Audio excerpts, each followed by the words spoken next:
Oi pessoal, tudo bem? Como é que vocês estão? Hoje eu vou falar sobre um assunto bem legal também, que é sobre a profilaxia com antibióticos em situações cirúrgicas. Quando usar antibiótico e quando não é necessário usar antibiótico antes da cirurgia. Bom, mas antes da gente entrar nos fármacos, nos antibióticos propriamente dito, eu vou falar um pouquinho sobre a relação da infecção com a cirurgia e os critérios que a gente considera, e aí depois a gente chega nos antibióticos, tá bom?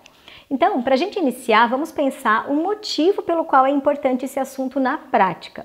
A gente sabe que as infecções no sítio cirúrgico são importantes porque podem causar as infecções nosocomiais. O que são infecções nosocomiais? São aquelas infecções que ocorrem em ambiente hospitalar e tendem a ser mais graves ou então mais difíceis de tratar do que aquelas que ocorrem em situações ambulatoriais. Isso porque, geralmente, as bactérias intra-hospitalares têm um perfil de resistência a antibióticos que é maior.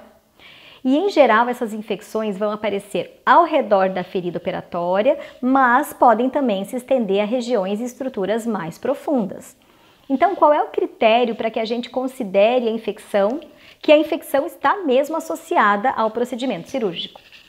Um dos critérios está relacionado à localização da infecção. Então, se a infecção aconteceu na própria incisão cirúrgica, ela é associada à cirurgia.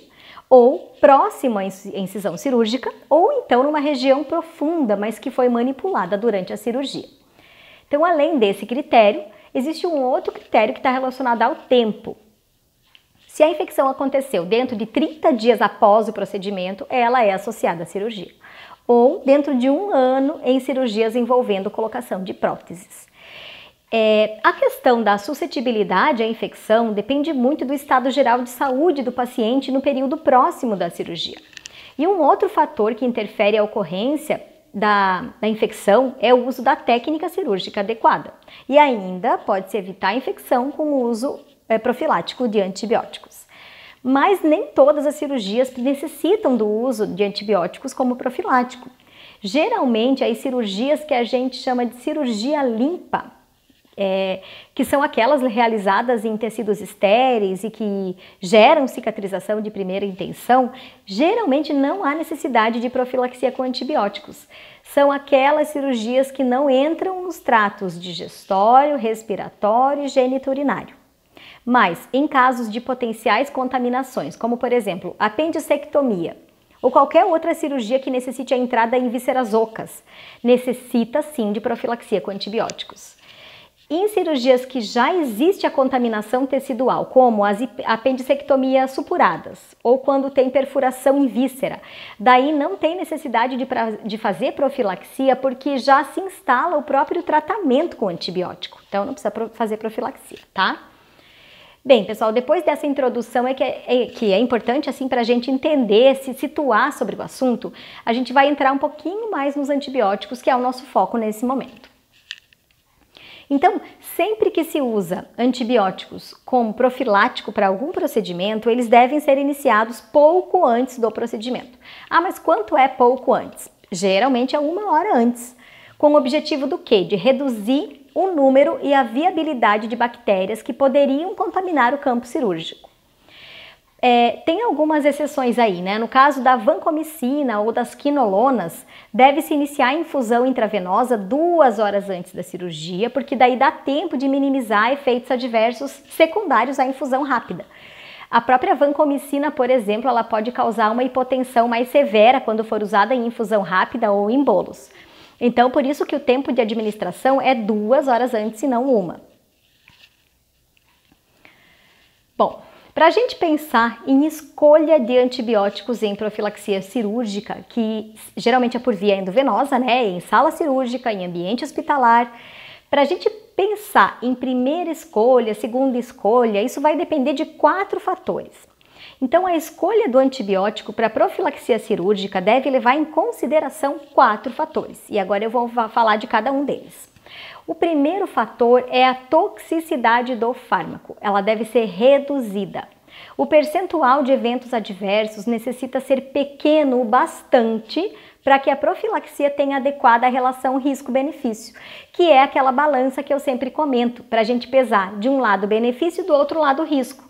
Essa relação tem que ser maior para o benefício e menor para o risco, tá? Então esse é o primeiro fator. Já o segundo fator é o espectro antimicrobiano. Ele deve cobrir as bactérias mais frequentes encontradas no campo cirúrgico. Então, para prevenção de infecção em procedimento cirúrgico, temos que escolher espectros o mais próximo, né, possível das bactérias que vão colonizar aquele local, aquele sítio de cirurgia. Por exemplo, em cirurgia coloretal, qual é o antibiótico que tem espectro especialmente para bactérias anaeróbias, como bacterióides frágiles, e também para alguns estafilococcus aureus? Aqui, só para dar um exemplo, uma das principais associações nesse caso é da cefazolina associada ao metronidazol. Mas existem outras escolhas também, que também têm um espectro bem efetivo. Nesse caso, a cefazolina vai atingir cocos gram-positivos, bactérias gram-positivas no geral, né? E o metronidazol atinge, então, anaeróbios. E o terceiro fator, além do espectro, né, que a gente falou como segundo fator, é a dose do antimicrobiano. Essa dose ela tem que ser elevada para atingir a concentração inibitória mínima das bactérias-alvo. O tempo de tratamento precisa ser curto, então a dose elevada e o tempo de tratamento curto, para não induzir resistência bacteriana. A via deve ser preferencialmente intravenosa, facilitando a administração logo antes do início da cirurgia. E o quarto e último fator qual é? Esse fator é o custo, ele não é o menos importante por ser o quarto, tá, gente? Ele também é importante, porque o custo deve ser reduzido para que haja uma boa relação de custo e efetividade, que é outra coisa que a gente tem que pensar. E que é uma outra balança, né, do custo e da efetividade. Dentro da farmacologia clínica, a gente também é importante falar de custo. Bom, levando em consideração tudo isso, quais são os antibióticos então mais usados que alcançam esses 4 fatores? Uma das escolhas que alcança esses 4 fatores são as cefalosporinas de primeira geração. Na verdade, elas são os medicamentos de primeira escolha e os mais estudados para profilaxia antimicrobiana na maioria das cirurgias. São preferidas em função do seu espectro antimicrobiano, perfil de eventos adversos, baixa incidência de reações alérgicas, baixo custo e meia-vida adequada. Então entram naqueles 4 fatores que eu falei antes. Dentro do grupo das cefalosporinas de primeira geração, quais que nós temos que são via endovenosa? Cefazolina e cefalotina. Então, essas seriam as primeiras escolhas, né? Uma delas. Agora, qual seria uma possibilidade de segunda escolha? Porque se o paciente, de repente, refere alergia a beta-lactâmico, o que eu vou usar? Uma segunda escolha poderia ser a clindamicina, que é um antibiótico que tem um outro mecanismo de ação, ele não tem o grupo químico beta-lactâmico, e a clindamicina ela é um inibidor da síntese de proteínas bacterianas, ela é do grupo das lincosamidas. Mas tem um espectro muito bom que cobre bem gram-positivo, por exemplo. Ela pode ser usada em associações com metronidazol para aumentar a cobertura para anaeróbios, por exemplo, que é necessário em cirurgia ginecológica, cesariana, cirurgia intestinal. Ou então, clindamicina pode ser associada com gentamicina, que é um aminoglicosídeo, também endovenoso, né? Que é mais indicado também para cirurgia ginecológica, por exemplo, ou cirurgia coloretal. Mas é importante a gente ficar atento numa outra questão, porque mesmo os pacientes que relatam já ter tido alergia à penicilina, a incidência de reação alérgica cruzada de penicilina com cefalosporina é muito rara. Agora, em paciente com alergia a beta-lactâmico confirmada, a escolha do antimicrobiano baseia-se na cirurgia a ser realizada. Quando se objetiva primariamente prevenção de infecções por gram-positivos, a clindamicina é a alternativa às cefalosporinas. A gente precisa evitar o uso de antimicrobianos de amplo espectro em cirurgia, em profilaxia cirúrgica para diminuir o risco de ocorrência de resistência bacteriana. Já em cirurgias urológicas, por exemplo, nesse trato, onde as infecções têm mais chance de ser causada por bactérias gram-negativas, bactérias atípicas, a primeira escolha muda um pouco, passa para quinolonas, como o levofloxacino, ou para associação de sulfametoxazol mais trimetoprima, né, que é o inibidor de metabolismo do folato bacteriano. Bom, pessoal, eu já trouxe vários vídeos sobre o uso de antibióticos em diferentes situações clínicas, porque eu vejo como existem dúvidas no tema de antibiótico terapia na prática. Na minha opinião, esse assunto da prescrição de antibióticos é muito importante, talvez um dos mais importantes, pela frequência com que se prescreve antibiótico na prática médica. Gente, todo dia tem prescrição de antibiótico para paciente, seja na atenção básica, seja em nível hospitalar, que é o cenário, né, que eu quis trazer hoje, no caso é o cenário hospitalar.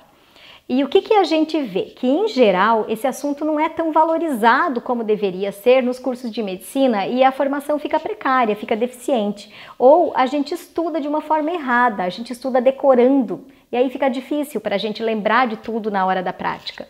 Então, uma das coisas que eu tenho feito é trazer esse assunto, trazer vários vídeos, vários conteúdos, mas sempre de uma forma mais aplicada para a prática, para que você consiga realmente visualizar as informações da farmaco mais aplicada na prescrição médica. Bom, se você tem alguma sugestão de tema, manda para mim que eu posso abordar. Se você gostou desse vídeo, achou que tem utilidade para a tua prática profissional, compartilha ele, se inscreve no canal para receber os próximos vídeos, porque a minha missão aqui é trazer para vocês uma farmacologia de uma forma simples e aplicada. Porque eu acredito que a gente pode melhorar muito a qualidade da formação dos médicos em relação à prescrição de medicamentos. E eu tenho certeza que quem quer ser um profissional diferenciado vai buscar algo além, vai buscar algo a mais em relação à prática da prescrição de medicamentos. Bom, por hoje era isso. Muito obrigada, pessoal, e até a próxima.